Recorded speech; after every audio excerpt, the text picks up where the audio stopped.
Ensuite, ce qu'on doit maintenant voir, c'est comment accéder. Attendez, voilà. Comment rendre WAMP accessible dans un réseau local, ou plutôt comment rendre la partie serveur web de WAMP, donc cette partie-là, serveur HTTP, accessible dans un réseau local. Parce que pensez bien à une chose, hein, tout le monde. Quand je vais vous parler, attendez, quand je vais vous parler en fait de machine locale, je parle de votre propre machine, d'accord? Par exemple, si je vous dis que vous n'avez accès qu'à votre machine locale, j'entends par là que vous n'avez accès qu'à votre propre PC et donc à rien d'autre. Par contre, si je vous dis que vous avez accès au réseau local et à tout ce qui s'y trouve, ça veut dire que vous avez accès au réseau sur lequel est connecté votre PC et donc à tous les PC qui seront plus ou moins liés à ce réseau. D'accord? Initialement, pensez bien que WAMP, ou plutôt que le serveur HTTP de WAMP, n'est accessible que par la machine qui l'héberge. Un exemple tout simple. Je ne sais pas si vous avez essayé, hein, mais si vous prenez votre téléphone portable et que vous connectez votre téléphone portable à votre box, sur lequel est votre PC, sur lequel il y a WAMP, et que vous essayez d'accéder à votre page web depuis votre téléphone portable, vous n'y arrivez pas. Qui avait déjà essayé ici? Personne? Non. Ok.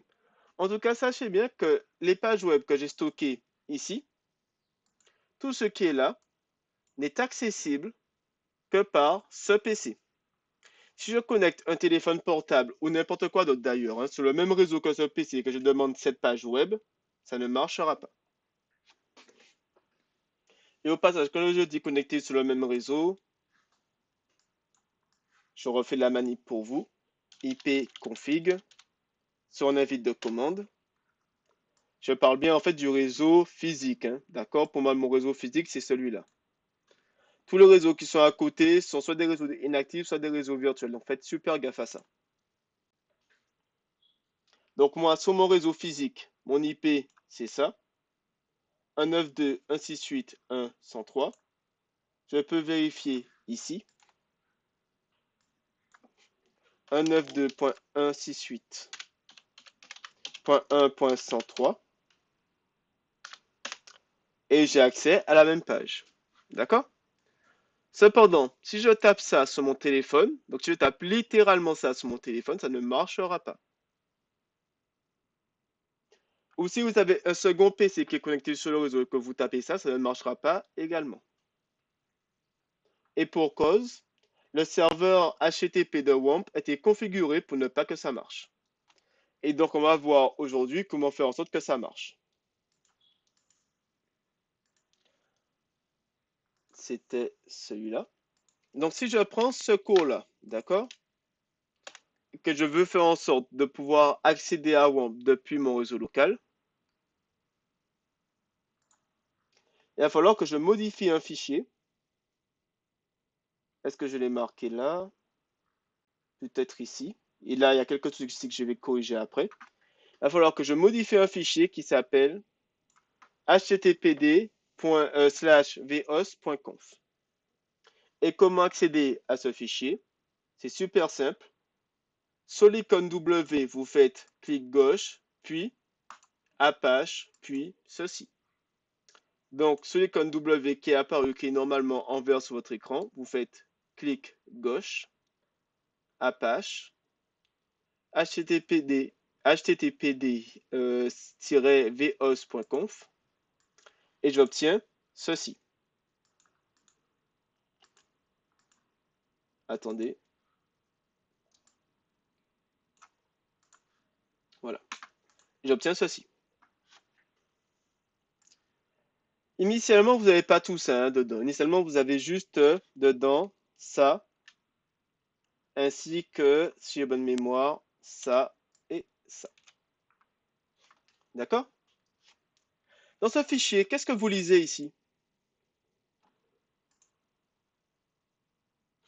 Dans un petit fichier qui est là pour configurer notre serveur web, qu'est-ce que vous lisez? Qu'est-ce qui vous paraît pertinent?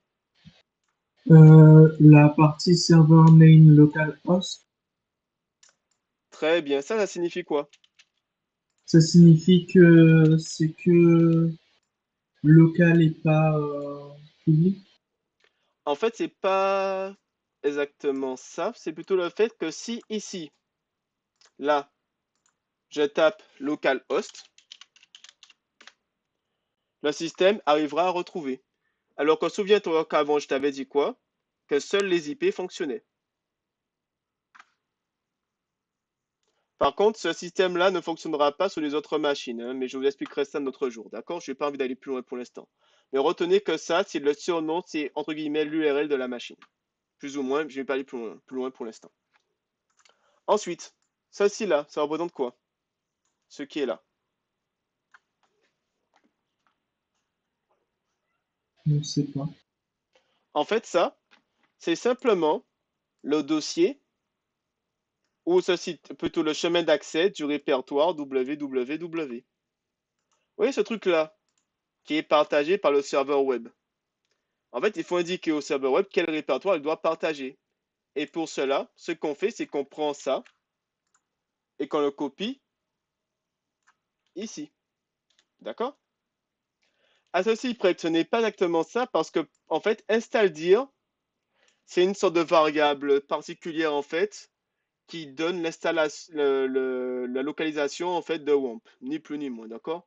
Enfin bref, retenez que install dir, c'est littéralement ceci. D'accord? Install dir est égal à ça. Et ensuite, on voit qu'ici, là, on a un bloc particulier avec des balises. Et on voit qu'il y a ce truc-là, que je ne vous expliquerai pas, mais surtout qu'il y a ce truc-là. Selon vous, ça signifie quoi?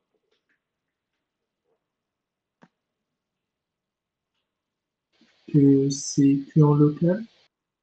Très bien. En fait, ce truc-là signifie que l'accès au serveur web sur un navigateur ne sera faisable que par la machine locale, donc que par ce PC. Et c'est pour ça justement qu'aucune autre machine ne pouvait accéder à mon site web. Parce que lui, qui est là, filtre l'accès et autorise uniquement le PC qui héberge le serveur à accéder au serveur. Donc maintenant, pour rendre votre site web accessible à tout votre réseau, chez vous, sous-entendu, vous devez remplacer cette ligne-là, par exemple, par, attendez que je le retrouve,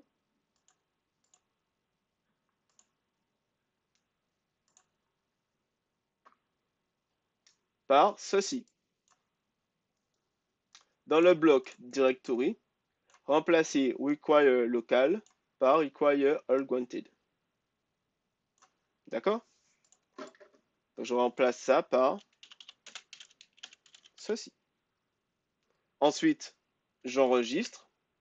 Ensuite, comme demandé, je fais clic gauche sur W, puis je fais redémarrer tous les services. Et une fois que mes services ont redémarré, lui sera accessible depuis votre téléphone portable. D'accord? Bon, ce que je ferai simplement, je mettrai vu que les magasins auraient ouvert, j'aurais acheté une webcam et je mettrai ça sur webcam pour vous, hein, pour vous montrer que maintenant c'est accessible sur mon téléphone portable. Est-ce que c'est bon pour tout le monde? Oui. En d'autres termes, quand on avait marqué, pour résumer, que require local sur ce fichier-là, httpd://vhost.conf. Quand on avait marqué que ça, il n'y avait que le PC qui hébergeait le serveur qui pouvait accéder aux pages web. Mais maintenant qu'on a marqué All Granted, tout le monde, sans exception, peut accéder aux pages web. Sauf que là, il y a un problème. Selon vous, quel est le problème ici?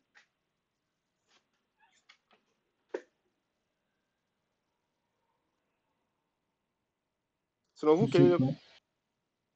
Ben, imaginons par exemple qu'il y ait quelqu'un qui se branche sur votre réseau comme ça et qui veut accéder à tout et n'importe quoi.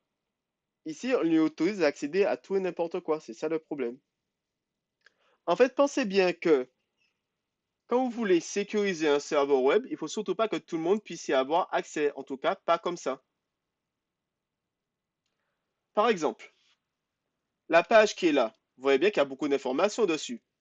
Il y a la version de mon serveur Apache.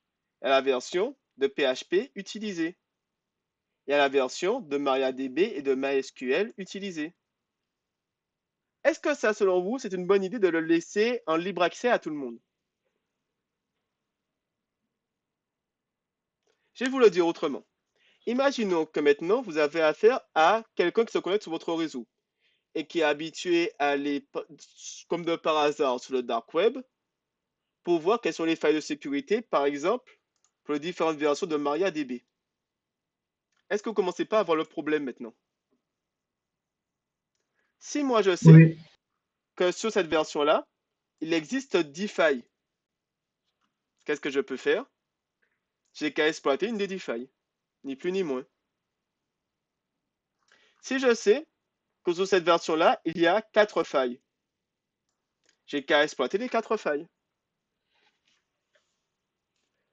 En fait, il y a des pages où il y a des parties d'un site web auxquelles il ne faut pas laisser accès à tout le monde. Et donc, il faudra forcément faire du filtrage. Et un des filtrages, par exemple, qui peut être intéressant, c'est de filtrer par IP. Un exemple tout simple, ici, require IP 192.168.1.108.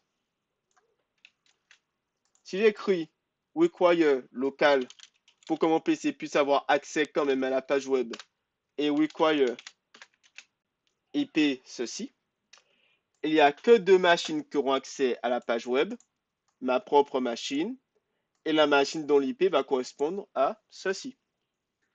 Ou si je veux qu'il n'y ait qu'un seul type de réseau qui puisse, comment dire, avoir accès à ma page web, je vais marquer require IP, voilà, l'adresse du réseau et le masque de sous-réseau. Aussi simple que ça. Et là, j'autorise toutes les machines qui commencent par ça à accéder à la page web.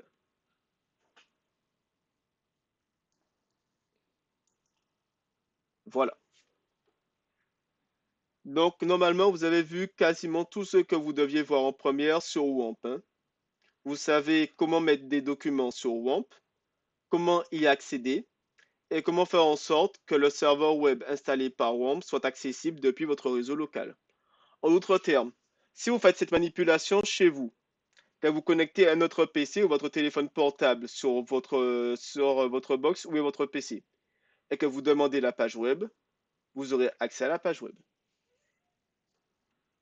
Mais pensez bien qu'il faut quand même filtrer parce que si vous laissez tout et n'importe qui accéder à la page web, vous risquez d'avoir quelques soucis. Est-ce que c'est bon pour tout le monde? Oui, c'est bon. Est-ce que c'était clair?